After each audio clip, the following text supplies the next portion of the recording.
The following is an account from Plato's dialogues, particularly the Timaeus and the Critias, in regard to Atlantis.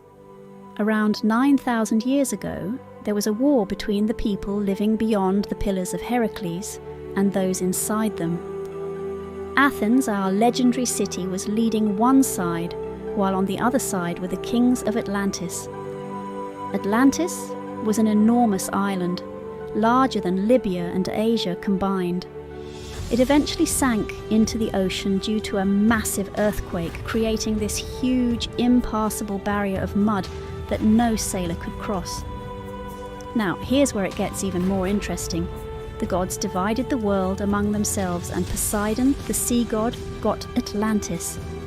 He fell in love with a mortal woman named Cleito and had children with her. He transformed the hill where she lived into an island by creating alternate rings of sea and land around it. There were 2 rings of land and 3 of water, each perfectly distanced from the centre.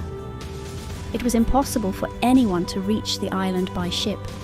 Poseidon brought forth 2 springs of water, one warm and one cold, and made the land incredibly fertile. He also had 5 pairs of twin boys and divided Atlantis into 10 parts, giving each son a portion to rule.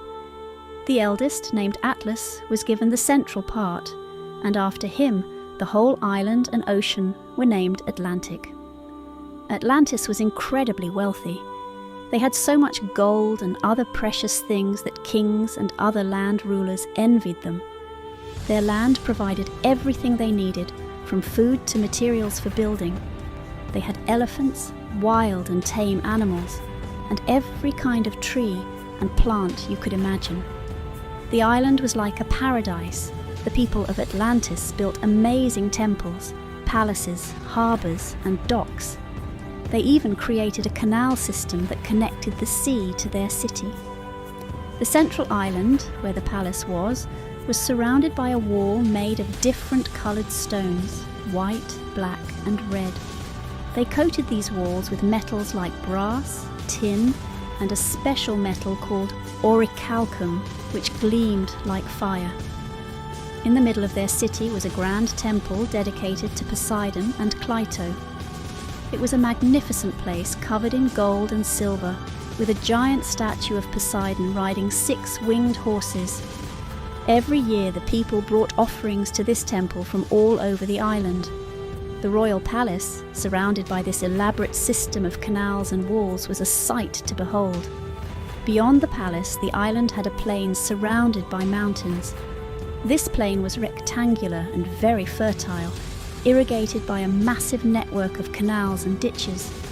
They harvested crops twice a year thanks to the rain in winter and the canal water in summer.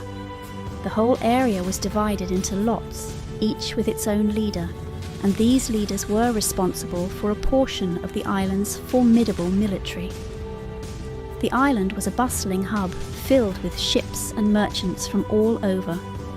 The noise of their activities echoed day and night, a constant reminder of Atlantis's greatness. The kings ruled their domains with absolute power, following the ancient laws inscribed by Poseidon himself. Here ends Plato's account on Atlantis.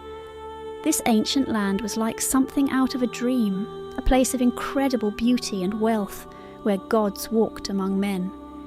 It's a tale of a lost civilization, a secret shared through the ages, whispering of a time when Atlantis shone like a jewel in the vast ocean. If you enjoyed this content, you may like this video on the entire intriguing history of Greece.